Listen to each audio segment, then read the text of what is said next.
Wes. Assalamualaikum warahmatullahi wabarakatuh. Selamat sore warga Kudus dan sekitarnya. Jumpa lagi dengan saya Tumenggung Fikri, juru kunci pojok kota Kretek. Masih tetap bersama centininews.co.id. Kita akan terus memahamkan masyarakat dengan dialog. Sore ini kita berada di indoor Stadion Gor ya. Kebetulan ada banyak anak-anak yang berlatih pencak silat. Kenapa sore ini kita di sini? Karena disinilah tempat orang asli Kudus yang sekarang menjadi kebanggaan warga Kudus. Artinya di sini sebagai tempat pencetak sejarah atau pencak silat asli Kudus yang lolos ke SEA Games tahun depan ya. Ya, kejuaraan dunia pencak silat luar biasa. Oleh karenanya kita sudah bersama Ananda Safira Dwi Melani ya, asli Loram Kulon, yang saat ini setelah menang di seleksi PON untuk peserta SEA Games ya, kemarin lolos di SEA Games. Dan juga kita sudah bersama dengan pendekarnya, yaitu Pak Masud. Selamat sore, assalamualaikum Pak Masud ya. Barangkali mungkin bisa diceritakan ini untuk Mbak, panggilannya apa ini? Mbak Safira. Ya. Mbak Safira ya. Ngikuti latihan pencak silat ini sejak kapan? Saya mengikuti pencak silat dari kelas 7 SMP. Kelas 7 SMP ya. SMP 1 dari Kudus. Saya mengikuti ekstrakurikuler di situ. Iya. Pada memutuskan untuk senang mengikuti olahraga pencak silat ini, sebenarnya ini atas saran orang tua atau kepencut temen dekat atau memang seneng awalnya? Awalnya itu dulu saya diajak saudara. Ya. Ya, saya ikut latihan seneng, jadi akhirnya disiplin buat latihan. Oh gitu ya. Sejak kelas 7 SMP, berarti sampai sekarang sudah semester 7 ya. Artinya sudah ada beberapa tahun yang sebelum lolos ke SEA Games. Bisa diceritakan pernah mengikuti dan menjuarai pencak silat di mana saja?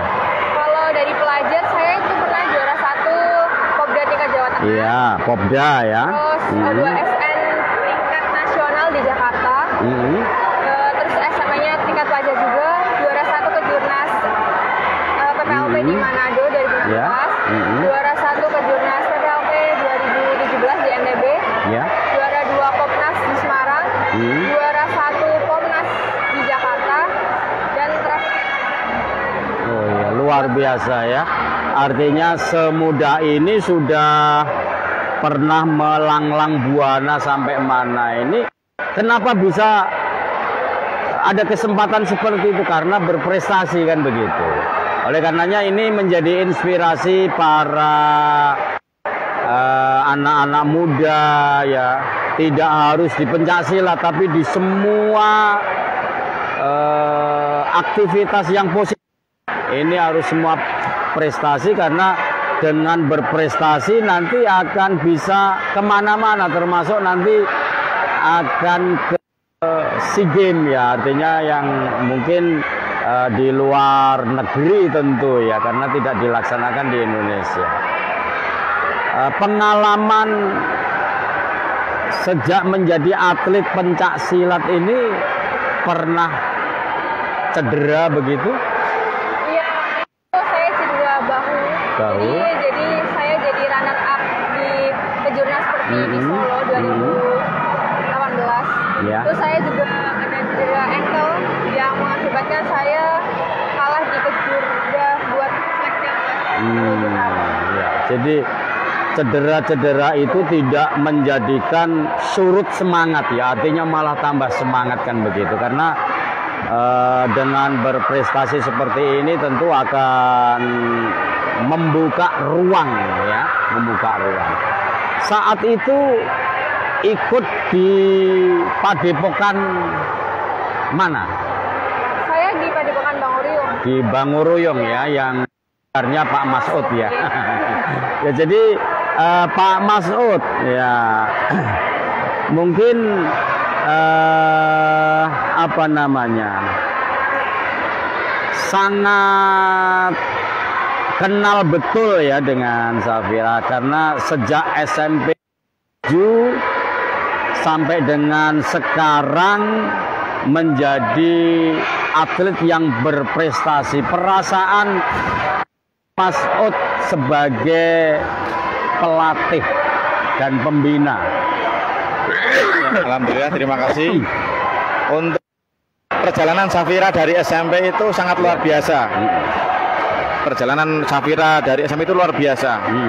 Karena memang batasan ya, untuk orang tuanya Safira itu orang tidak mampu Bapak ya. Terus saya mensupport baik mau sekolah maupun yang lain. Karena itu SMP-nya SMP 1 Jati. Kalau sekolah itu jalan Pak. Satu jalan ya. Dari Loram ya. Dari Loram jalan terus tiap hari ya. Saya kan merasa kasihan, saya belikan sepeda. Ya alhamdulillah dia untuk semangat, untuk motivasi untuk. Ke sekolah jalan itu bukan karena sekalian olahraga kan, tetapi memang belum punya fasilitas ya. Dan Pak Masud saat itu memberikan support, memberikan tergugah sekali karena dia potensi punya prestasi gitu loh. Saya merasa kaya Pak karena prestasi beliau sangat luar biasa. Baru sejarah kali ini Kudus bisa meraih di tingkat internasional Pak. Iya. Pembinaan seperti apa yang dilakukan Pak Masud saat awal sehingga bisa mencetak atlet seperti Ananda ini? Memang perlu perjuangan yang sangat luar biasa. Kita kepengen berprestasi yang lebih tinggi itu latihan harus sesuai dengan program. Tidak boleh kita ujuk-ujuk kita juara. Minimal 1 tahun 2 kapan Bapak? Ditanya sendiri latihannya satu minggu itu berapa kali? Dulu saya itu ngelatihnya itu 1 minggu sampai 9 kali. Pagi 4 kali, kalau sore 5 kali. Kalau tidak seperti itu kita nggak bisa juara. Iya. Artinya untuk menjadi juara, untuk atlet bisa menjadi juara itu tentu kan ada banyak hal yang disupport dan dilakukan oleh pendekar ya. Artinya dalam hal penguasaan teknis tentu. Kalau untuk penguasaan teknis agar bisa menjadi pendekar yang luar biasa ini membutuhkan berapa lama Pak Masud? Tergantung pertandingannya. Seorang pelatih itu harus benar-benar jeli dan tahu kegiatan selama 1 tahun ke depan. Nah, setelah itu kita baru latihan yang akan kita laksanakan dalam pertandingan yang akan datang. Kalau kita nggak tahu programnya apa itu dari dinas maupun dari provinsi, kita tidak akan bisa berprestasi. Nah, mendunuk apa itu kita ujuk-ujuk nggak bisa. Artinya proses di samping melatih secara teknis, dari Padepokan ini harus mengintip ya, mengintip. Kira-kira ke depan ini ada kejuaraan apa ya, betul. Kelasnya berapa yang dipertandingkan. Nah, makanya pembina dan pelatih ini kemudian meraba, kita punya stok di kelas apa saja kan, sehingga baru tadi teknik-teknik ini diberikan kan begitu. Ketika kita bicara teknik Pak Masud, tentu ada yang sederhana, ada yang menengah, dan ada yang paling sulit. Ketika kita bicara tentang teknis paling sulit, yang ya kalau bahasanya petarung itu yang bisa memakan lawan itu teknik yang bagaimana ya? Gitu. Ya, terima kasih. Untuk dalam pencak silat itu yang dibutuhkan itu satu mental, Bapak. Mental 70% kita kuasai. Ya. Untuk yang lain itu teknik maupun fisik. Tanpa mental yang berani kita tidak akan berhasil. Ya. Ini seperti itu. Untuk teknik itu semuanya hampir sama. Ya, hampir sama, tergantung mental kita berhadapan. Kadang kita berhadapan dengan lawan juara nasional. Deg-degan, ya, nyali. Tergantung kita mental. Semua cabang olahraga itu butuh mental. Untuk fisik dan teknik itu untuk melengkapi. Dan di samping itu, untuk cara saya itu sesuai dengan kemampuan anak. Harus benar-benar orang yang cerdas. Artinya tidak bisa dipaksakan. Ya, harus orang cerdas. Kalau kita milih atlet yang bodoh, nggak bakal kita prestasi. Harus benar-benar yang cerdas. Karena kita pertandingan itu pakai akal, pakai pikiran dan teknik. Strategi. Ya, strategi. Ya. Lah, di samping teknik tadi, tentu yang seperti disampaikan Pak Mas'ud tadi ya, mental. Ya. Pembinaan mental seperti apa yang bisa menjadikan mereka itu tidak gentar menghadapi siapapun yang akan menjadi lawan. Untuk menghadapi mental seperti itu, Mbak Safira, kita tanding laki-laki, Bapak. Oh, gitu. Laki-laki ya. Oh, dia partnernya laki-laki semua, tidak ada yang cewek. Cewek tidak ada yang nandingi itu. Laki-laki semuanya, maka mentalnya sudah itu. Mentalnya bila sudah bagus, orangnya cerdas, pokoknya semuanya masuk semuanya itu. Jadi ya artinya di samping mental, kemudian penguasaan teknik, juga intensitas latihan. Tentu ketika kita bicara tentang atlet pencak silat perempuan ini kan memang katanya memang tidak seperti laki-laki ya. Makanya ini adalah peluang dan peluang ini sudah diambil oleh Ananda Safira. Artinya setelah berbagai kejuaraan itu diraih, dan inilah puncak prestasi karena jadi salah satu peserta yang lolos di SEA Games.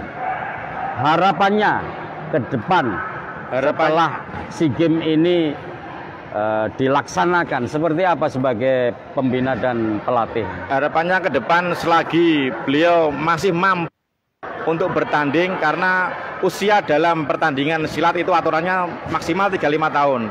Selagi dia itu mampu berprestasi, ngapain kita sia-siakan?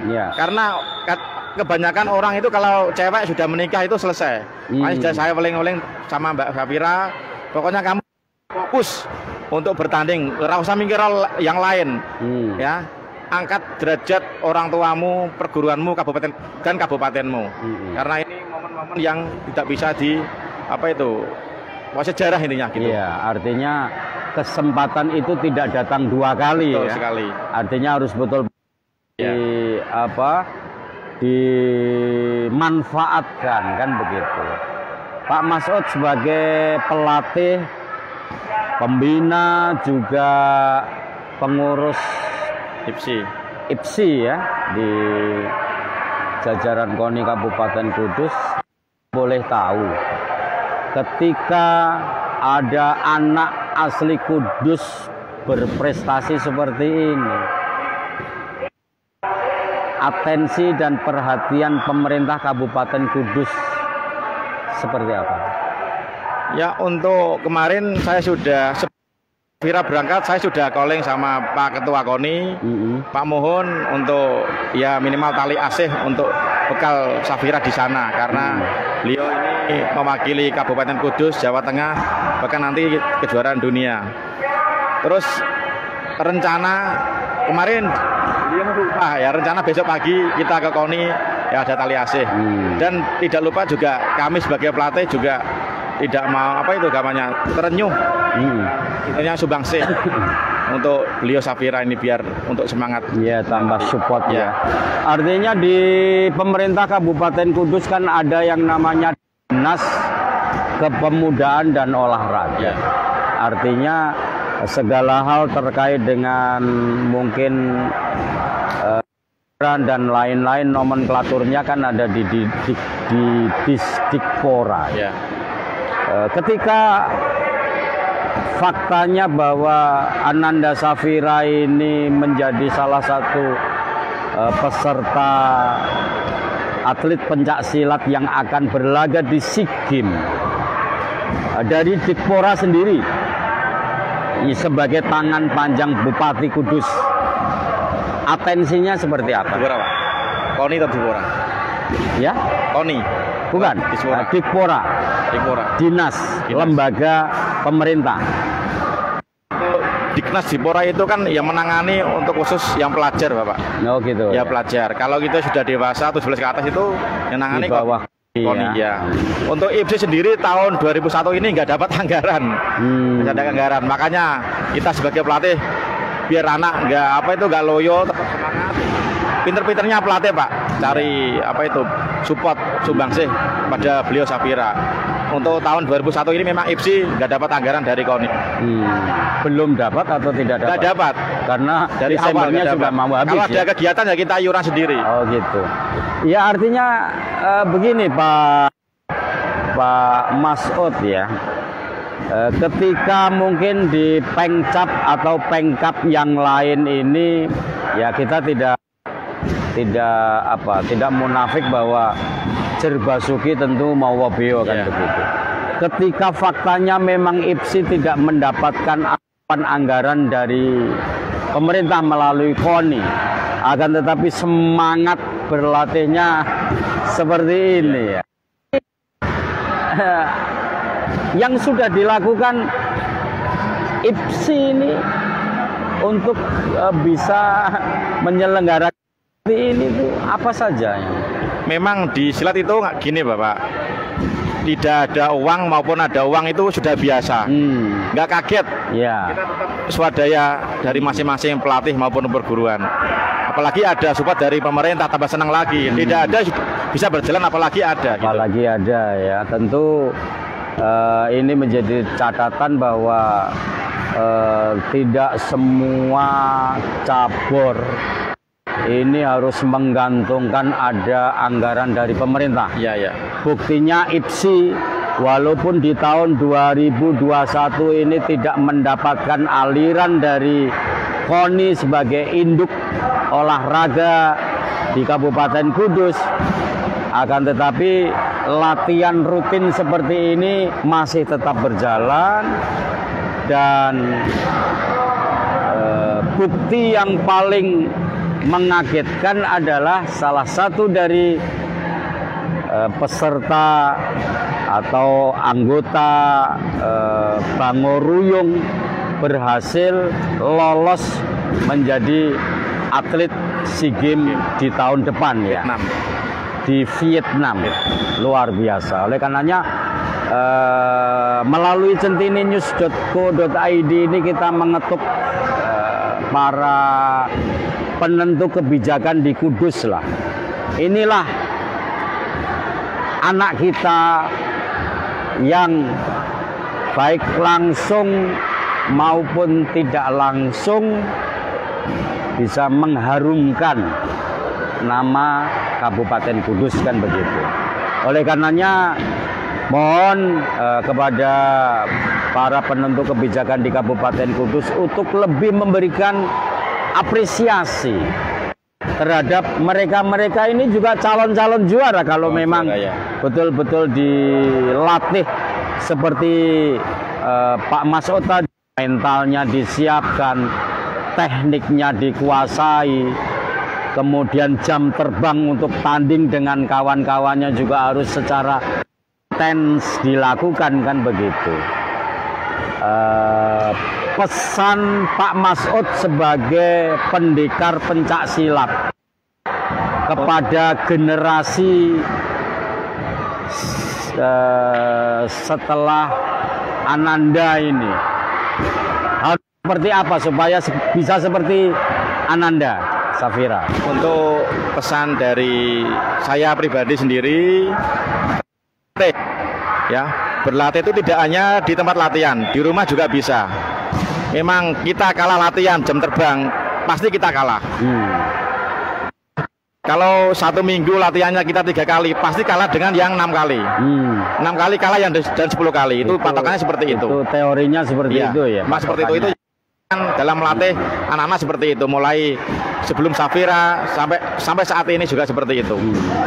Terima kasih. Sebelum Safira di Banguruyung ada yang berprestasi sampai ada kelas nasional? Ada. Itu Mbak Nuryanti. Nuryanti dulu dari SMA 1 baik. Juara nasional. Ini kan dari perempuan ya. Kalau yang lakinya? Untuk dari lakinya ada yang Mas Abbas, Mas Afif, ada Pak. Dia juga sama-sama di UNES semua ya? ini. Oh, nah ya, oke. Kembali ke Mbak Safira.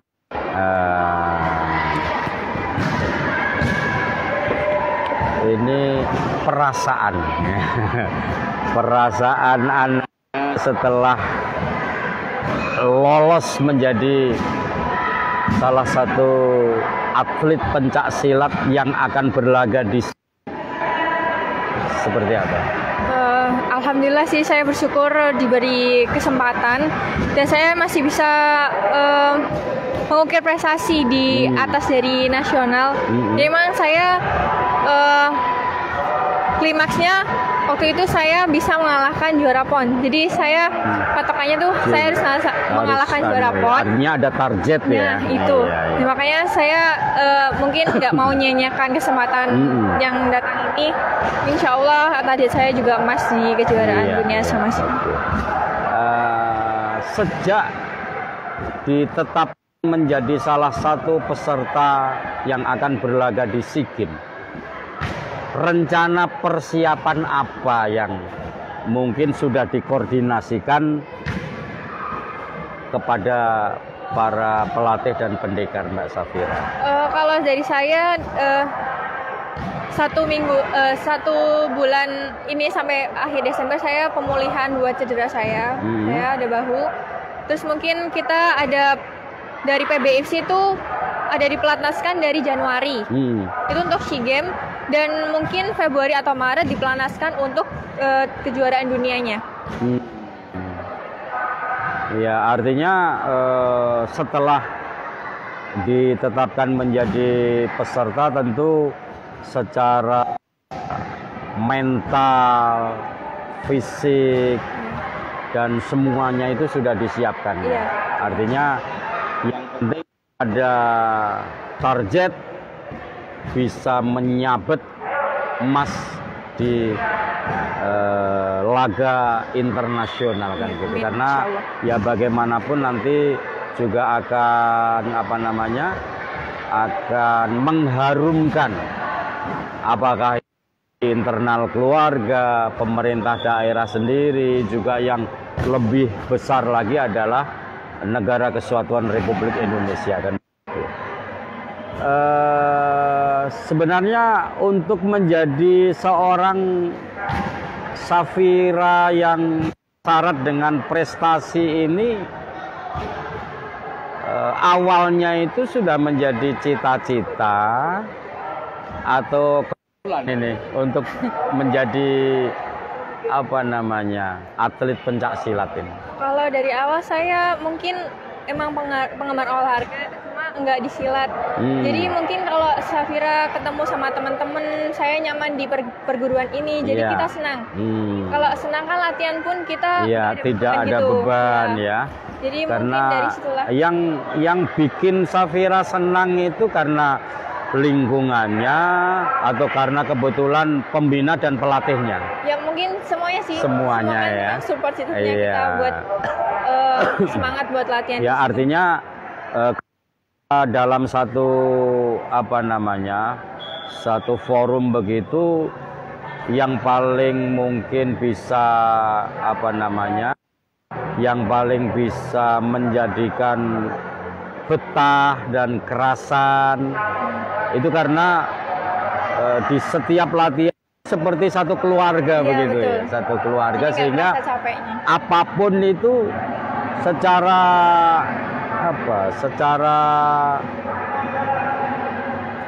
vulgar didiskusikan, tidak ada yang ditutup-tutupi kan begitu. Oleh karenanya ya saya berharap masyarakat Kudus dan sekitarnya memberikan support kepada Shafira agar di SEA Games tahun depan ini tetap sehat dan semangat dan pulang membawa medali untuk Indonesia kan begitu. Oleh karenanya mungkin sebagai ucapan apresiasi ini Ananda Shafira sebelum dari yang lain ini jangan dilihat lainnya, akan tetapi ini adalah bentuk apresiasi dari pelatih dan perguruan Bangoruyung akan memberikan support ya kepada Ananda Shafira. Oleh karenanya mohon bisa berdiri agar nanti Pak Masud bisa memberikan langsung kepada Shafira ya. Oke, ini ya jangan dilihat dari ya. Oke. Ya. Oke. Jadi inilah masyarakat Kudus dan sekitarnya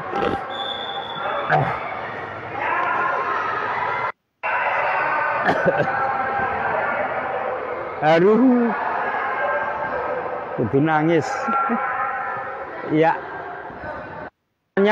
Harapan saya untuk pejabat di Kudus, mohon juga Shafira ini disupport supaya kita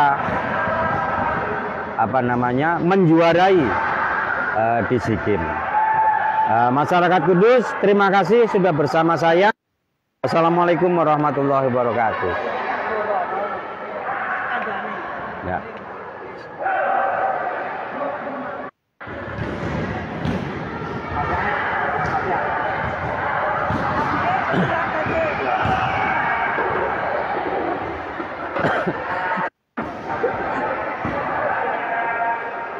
Ora iso nerusno aku.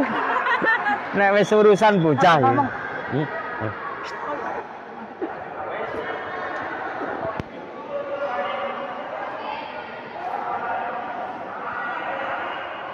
Ini tetap dipakai enggak?